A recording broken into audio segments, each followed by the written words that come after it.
Assalamualaikum warahmatullahi wabarakatuh. Nama saya Nadia Halim binti Syarani. Saya daripada grup 13 akan membentangkan tentang kajian kami yang bertajuk perbandingan konsep jual beli ba'i dalam fiqh muamalat dan undang-undang kontrak modern. Seperti yang kita tahu, ba'i ini merupakan aktiviti jual beli dan merupakan asas yang penting dalam ekonomi dan kehidupan manusia. Dalam Islam, urus niaga jual beli ni dia bukan sahaja dilihat dari sudut keuntungan semata-mata, tapi dia juga berkait rapat dengan pematuhan kepada hukum syarak. Fiqh muamalat ni dia menekankan bahawa urus niaga ni perlu mematuhi prinsip halal, mengelakkan daripada penipuan, riba dan juga ketidakpastian. Tujuan dia adalah untuk mencapai maqasid syariah, iaitu menjaga agama, harta, akal, keturunan dan juga nyawa. Sebaliknya, dalam sistem undang-undang kontrak moden ni, dia lebih bersifat pada sekular. Kemudian dia fokus utama dia adalah kepada kebebasan individu untuk berkontrak, kemudian memberi keutamaan kepada kepentingan ekonomi dan aspek teknikal seperti tawaran dan penerimaan. Kemudian kajian ini dia bertujuan untuk memahami perbezaan antara kedua-dua sistem ini dari aspek prinsip asas, struktur perjanjian dan perlindungan pengguna, serta melihat sejauh mana kedua-duanya boleh diselaraskan, terutamanya dalam konteks Malaysia pada Assalamualaikum, saya Ayuni. Saya akan menerangkan penyataan masalah bagi jual beli ba'i dalam fiqh muamalat dan undang-undang kontrak moden. Terdapat perbezaan asas antara prinsip jual beli dalam fiqh muamalat Islam dan undang-undang kontrak moden. Hal ini menimbulkan kekeliruan dalam kalangan umat Islam yang terlibat dalam urus niaga moden, terutama dalam persekitaran e-dagang. Oleh itu, kajian ini penting untuk mengenal pasti perbezaan tersebut dan menilai keserasian pelaksanaannya dengan kehendak syarak. Isu-isu utama dalam jual beli fiqh muamalat yang dikaji untuk penyataan masalah adalah: yang pertama, cabaran patuh syariah dalam transaksi e-dagang. Dalam fiqh muamalat, setiap akad jual beli mestilah memenuhi rukun dan syarat tertentu, termasuklah ijab dan kabul yang jelas, kerelaan kedua-dua pihak serta kejelasan terhadap barangan yang dijual. Namun begitu, dalam konteks e-dagang, kebanyakan platform tidak menitik beratkan elemen-elemen ini. Contohnya, banyak produk dalam talian dipaparkan dengan maklumat yang tidak lengkap atau mengelirukan. Ini boleh menyebabkan wujudnya unsur gharar, iaitu ketidakpastian yang boleh membatalkan akad. Tambahan pula, cas tersembunyi dan perubahan harga tanpa persetujuan pembeli turut berlaku, menyebabkan ketidakadilan dalam transaksi. Ketiadaan hak khiyar, iaitu hak untuk membatalkan pembeli jika berlaku kerosakan atau penipuan, memperlihatkan lagi ketidakpatuhan kepada prinsip syarak. Yang kedua, standard fiqh yang tidak seragam dalam transaksi digital. Dalam jual beli konvensional menurut Islam, penjual mestilah memiliki barang secara sah sebelum akad dijalankan. Namun, dalam sistem e-dagang seperti pre-order dan dropship, penjual seringkali tidak memiliki barang ketika akad dibuat. Ini bertentangan dengan syarat pemilikan dalam fiqh muamalat. Selain itu, wujud juga unsur jahalah, iaitu ketidaktentuan terhadap kualiti, spesifikasi atau maklumat penghantaran barangan. Ini menyebabkan pembeli tidak mengetahui secara tepat apa yang dibeli, yang boleh menjejaskan kesahihan akad. Lebih membimbangkan, dalam jual beli barang ribawi seperti emas atau mata wang, syarat pembayaran dan serahan mestilah berlaku serentak. Namun dalam e-dagang, pembayaran biasanya dibuat terlebih dahulu dan barang dihantar kemudian, menimbulkan persoalan tentang keabsahan urus niaga tersebut. Yang ketiga, kelemahan dari segi pemantauan amalan e-dagang Islami. Walaupun industri e-dagang halal semakin berkembang, masih terdapat kelemahan besar dari aspek pemantauan dan penguatkuasaan. Banyak platform e-dagang meletakkan label halal pada produk yang tidak menepati takrifan syarak. Contohnya, produk seperti halal bear atau halal pork ditawarkan dalam kategori halal, menimbulkan kekeliruan dan merosakkan integriti pasaran halal. Di samping itu, kebanyakan platform tidak menyediakan sistem pengesahan halal secara sahih dan masa nyata. Maklumat produk seringkali tidak lengkap atau mengelirukan, menyebabkan pengguna sukar membuat keputusan berdasarkan prinsip Islam. Tambahan pula, kaedah pembayaran konvensional seperti akad kredit dan pinjaman ansuran boleh mengandungi unsur riba, manakala aspek penghantaran juga tidak dipastikan kebersihan mengikut syarak. Ketiadaan pemantauan berterusan oleh badan seperti JAKIM terhadap platform dan negara memburukkan lagi kontrak moden. Antara isu-isu utama yang menjadi pilihan untuk penyataan masalah dalam kajian ini adalah: yang pertama, kekeliruan dalam aplikasi prinsip tawaran dan penerimaan dalam transaksi digital. Dalam kontrak moden, elemen penting pembentukan kontrak ialah wujudnya tawaran dan penerimaan yang sah. Namun, dalam konteks e-dagang, elemen ini menjadi kabur kerana transaksi berlaku secara automatik, cepat dan tanpa komunikasi langsung. Contohnya, pengguna yang menekan butang beli sekarang mungkin menganggap kontrak telah dimeterai, sedangkan dari sudut undang-undang, ia mungkin hanyalah satu tawaran yang masih belum diterima secara rasmi oleh penjual. Tambahan pula, apabila urus niaga melibatkan sistem automatik atau chatbot, menjadi sukar untuk menentukan bila kontrak sebenarnya terbentuk. Perundangan sedia ada seperti Akta Kontrak 1950 dan Akta Perdagangan Elektronik 2006 belum menangani secara khusus isu ini, mewujudkan kekeliruan dan menyukarkan penyelesaian pertikaian pengguna. Yang kedua, tiada integrasi nilai agama dalam Undang-Undang Sivil. Undang-Undang Kontrak Moden dibina atas dasar kebebasan berkontrak dan prinsip sekular tanpa mengambil kira nilai agama. Ini menyebabkan wujud jurang ketara antara Undang-Undang Sivil dan prinsip fiqh muamalat Islam. Contohnya, kontrak yang melibatkan unsur riba, gharar atau jual beli yang haram boleh dianggap sah dari sudut sivil jika memenuhi kriteria teknikal tetapi jelas bercanggah dengan hukum syarak. Dalam Islam, hak-hak seperti khiyar atau larangan unsur penindasan adalah wajib dipenuhi. Namun, ia tidak diutamakan dalam sistem sivil. Situasi ini memaksa umat Islam berdepan dilema sama ada patuh syarak atau mengikut undang-undang semasa. Tiadaan sistem perundangan hibrid yang menyatukan prinsip syariah dan sivil menjadikan keperluan reformasi kerangka kontrak lebih mendesak, khususnya dalam persekitaran digital. Yang ketiga, risiko ketolinan dan keselamatan dokumen elektronik. Kontrak elektronik semakin meluas digunakan dalam transaksi moden, namun isu berkaitan keselamatan dan keaslian dokumen masih menjadi kebimbangan utama. Tanpa mekanisme keselamatan seperti tanda tangan digital, cap masa dan sistem law audit, dokumen elektronik berisiko dimanipulasi. Ini menimbulkan kesulitan dan membuktikan identiti pihak yang berkontrak dan keabsahan persetujuan mereka, terutamanya dalam kes pertikaian. Pihak yang ingin membuat tuntutan mungkin tidak mempunyai akses kepada bukti digital seperti metadata atau log sistem, terutamanya bagi penggunaan biasa atau peniaga kecil. Walaupun Akta Tandatangan Digital 1997 dan Akta Perdagangan Elektronik 2006 wujud, tahap literasi digital dan infrastruktur keselamatan masih rendah dan banyak sektor. Maka perlu ada peningkatan dari penggunaan dan standard teknikal agar kontrak elektronik dapat diterima dengan keyakinan sama seperti kontrak bertulis. Seterusnya, saya akan menerangkan kajian literatur bagi jual beli barang dalam Undang-Undang Kontrak Moden. Kajian literatur merupakan sebuah penulisan yang mengenai maklumat dan analisis yang diperoleh dari sumber sekunder seperti buku, surat khabar, majalah dan sumber lain yang sesuai. Maklumat dan analisis menerusi sumber sekunder ini lazimnya berkaitan dengan tema atau isu-isu tertentu. Tujuan utama penulisan ini ditulis adalah untuk menilai pandangan penulis tersebut dalam aspek teoritis dan metodologi yang digunakan. Selain itu, ia juga digunakan untuk menilai kelebihan dan kekurangan kajian tersebut bagi mengenal pasti jurang kajian yang boleh diisi dalam penyelidikan akan datang. Dalam sistem Undang-Undang Kontrak Moden, jual beli ditaktifkan sebagai perjanjian antara dua pihak di mana satu pihak menyerahkan barang atau perkhidmatan dan pihak lain membayar balasan. Prinsip asasnya ialah kebebasan berkontrak selagi tidak melanggar undang-undang.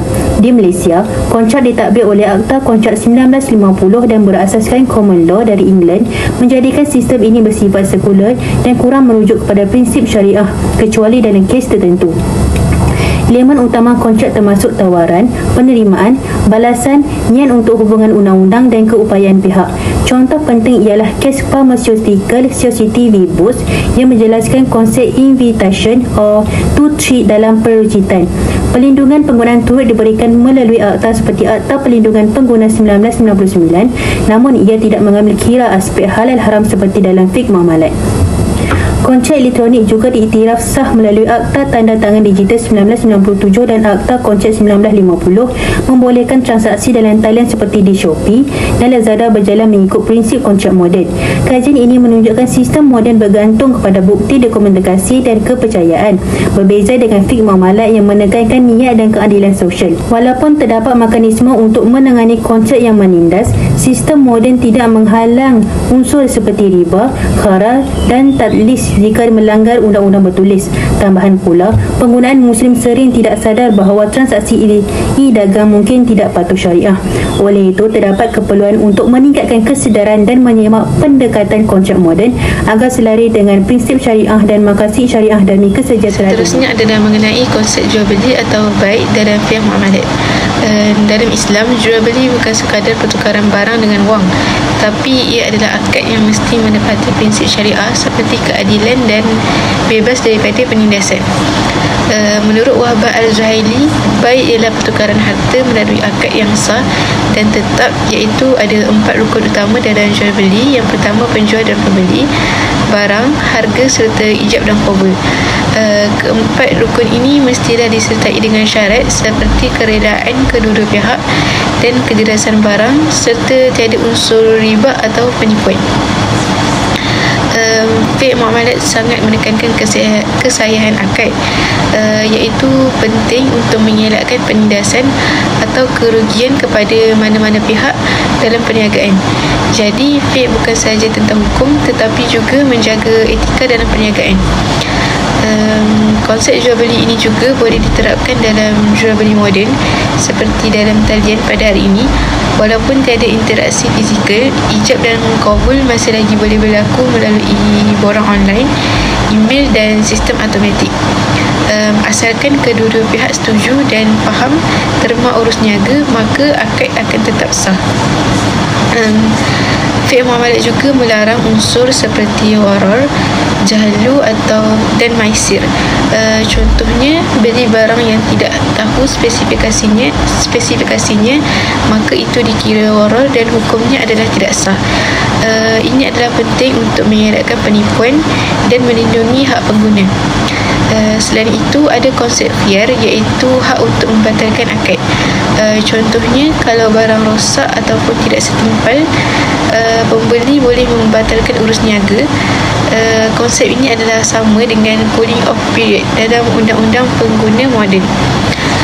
Jadinya, walaupun bersumberkan Al-Quran dan hadis, fiqh muamalat sangat fleksibel dan relevan untuk diaplikasikan sehingga hari ini. Malah ia bukan sahaja sesuai untuk Muslim tetapi boleh menjadi model alternatif kepada sistem kontrak moden. Fiqh muamalat juga menyokong kemajuan dan tidak menghalang inovasi. Contohnya, teknologi hari ini seperti blockchain, AI dan sistem pembayaran digital masih boleh digabungkan selagi ianya mengikut prinsip syariah. Ia masih lagi membantu meningkatkan kepercayaan dan keterusan dalam urus niaga. Kesimpulannya, jual beli dalam fiqh muamalat ialah akad penting yang berpandukan rukun dan syarat tertentu. Prinsip-prinsip ini juga sangat sesuai diaplikasikan dalam urus niaga moden sambil masih lagi melindungi hak semua pihak. Maka fiqh muamalat bukanlah halangan kepada kemajuan tetapi menjadi panduan yang menjaga keadilan dalam perniagaan. Menerangkan bahagian kajian literatur bagi poin yang ketiga, iaitu perbandingan konsep jual beli ba'i dalam fiqh muamalat dan undang-undang kontrak moden. Seperti yang kita tahu, fiqh muamalat ni dia mestilah berasaskan kepada ajaran Islam. Kemudian dia menekankan kepada keadilan dan melarang kepada perkara yang haram seperti riba, penipuan dan maisir. Dalam Islam, bukan sahaja hasil jual beli mestilah halal, tapi dia punya proses tu mestilah bersih.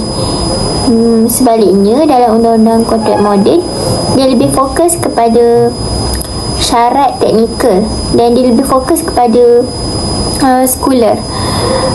Contoh dia melalui tawaran, penerimaan dan balasan. Kontrak tetap sah walaupun melibatkan barang seperti arak dan judi, asalkan dia dibenarkan oleh undang-undang. Kedua-dua sistem ni dia perlukan penjual, pembeli dan juga barang yang dijual, tapi dalam fiqh muamalat dia mewajibkan kepada lafaz akad, iaitu ijab dan kabul. Manakala kontrak moden dia boleh berlaku melalui percakapan, tulisan ataupun tindakan. Dari segi perlindungan pengguna, fiqh muamalat ada konsep khiyar, iaitu hak untuk membatalkan jual beli jika berlaku kecacatan. Dalam sistem moden, pengguna dilindungi melalui perlindungan melalui undang-undang seperti Akta Perlindungan Pengguna 1999. Menurut Saleh dan rakan-rakan 2020, fiqh muamalat dia lebih menekankan kepada keadilan dan amanah, bukan hanya kepada dokumen semata-mata. Tapi dalam sistem moden, bukti bertulis tu lebih penting, dan ini boleh disalahgunakan oleh pihak yang lebih berkuasa dan kuat. Walau bagaimanapun, kedua-dua sistem ni semakin selari. Fiqh muamalat dia digunakan dalam kewangan Islam seperti murabahah, manakala undang-undang kontrak moden pula dia utamakan nilai etika dan tadbir urus yang baik. Kesimpulannya, kedua-dua sistem ni dia ada kelebihan masing-masing. Kajian ini bantu kita untuk faham bagaimana kita boleh gabungkan kedua-dua prinsip ini, iaitu prinsip fiqh muamalat dan undang-undang kontrak moden, supaya jual beli lebih adil dan sesuai dengan masyarakat pada hari ini. Seterusnya, saya akan membentangkan kepentingan perniagaan dan usahawan Islam. Yang pertama adalah mencapai kejayaan dan keredaan Allah Subhanahu Wa Taala. Pertama sekali, perniagaan Islam boleh membawa kejayaan yang hakiki, tetapi bukan hanya keuntungan dunia semata, tetapi juga adalah untuk mencapai keredaan Allah Subhanahu Wa Taala di akhirat. Usahawan Muslim yang berniaga dengan prinsip Islam seperti amanah, jujur dan bebas riba akan meraih keberkatan dalam rezekinya dan ketenangan dalam jiwanya. Seperti sabda Rasulullah SAW yang diriwayatkan oleh Al-Tirmizi, pedagang yang jujur dan amanah akan bersama para nabi, orang yang jujur dan para syuhada.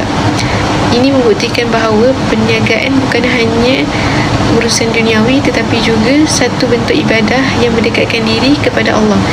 Dalam surah Az-Zariyat ayat 56, Allah juga menegaskan tujuan penciptaan manusia adalah untuk beribadah kepadanya. Sebaliknya, hari ini kita dapat melihat pelbagai penyimpangan dalam dunia perniagaan seperti rasuah dan penipuan. Ini menunjukkan bahawa tanpa panduan Islam, manusia akan mudah terjerumus kepada kerosakan demi mengejar keuntungan.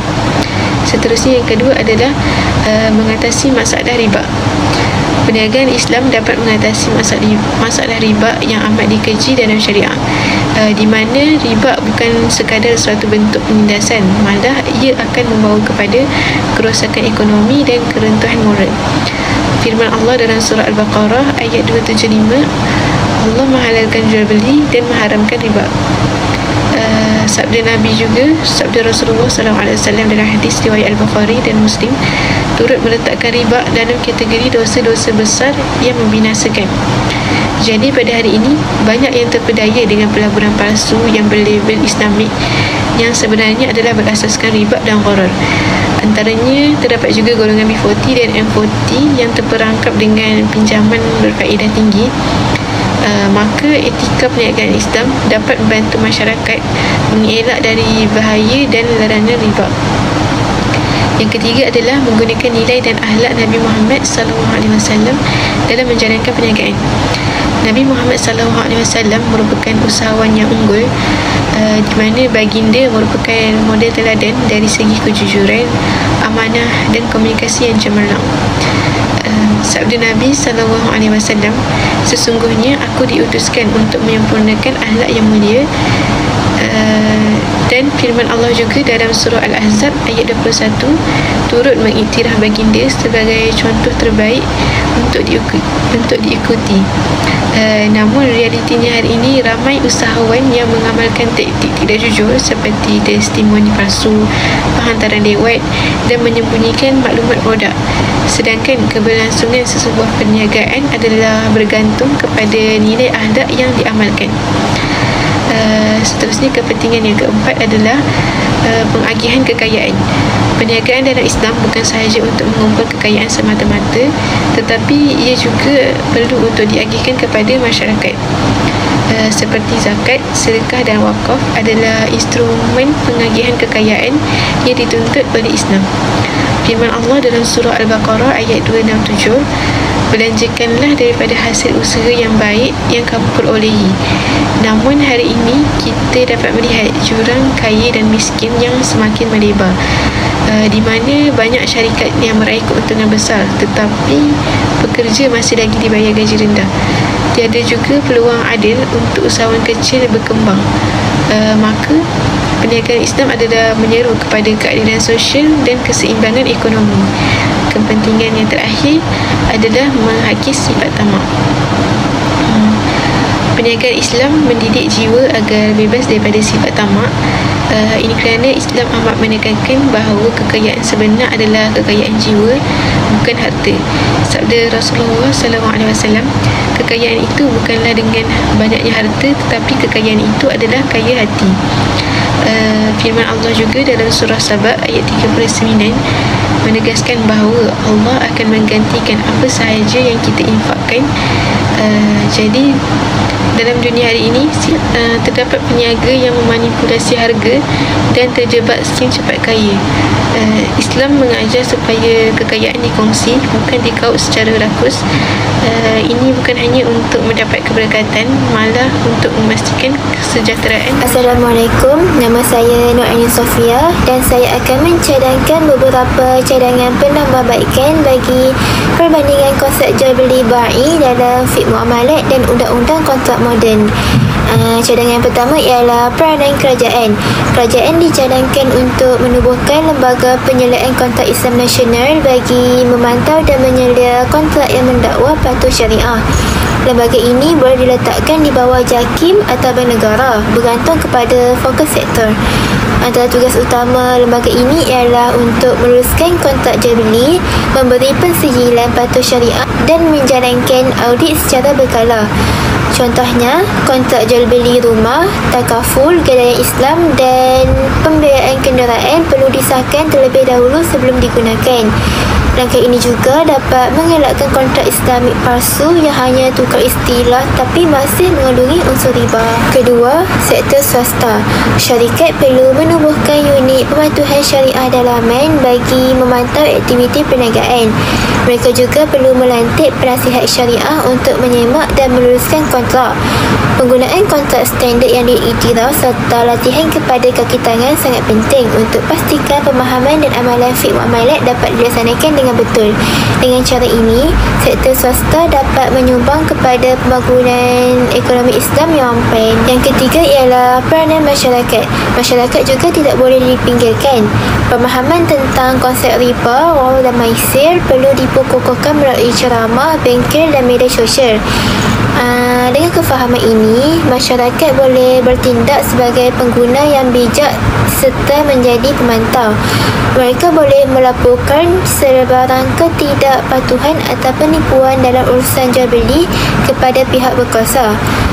Masyarakat juga harus menyokong perniagaan yang benar-benar berasaskan prinsip syariah seperti pasaran Islamik dan platform e-dagang patuh syariah.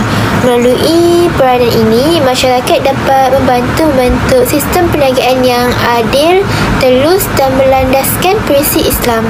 Keempat, syarikat berkaitan kerajaan ataupun JRC.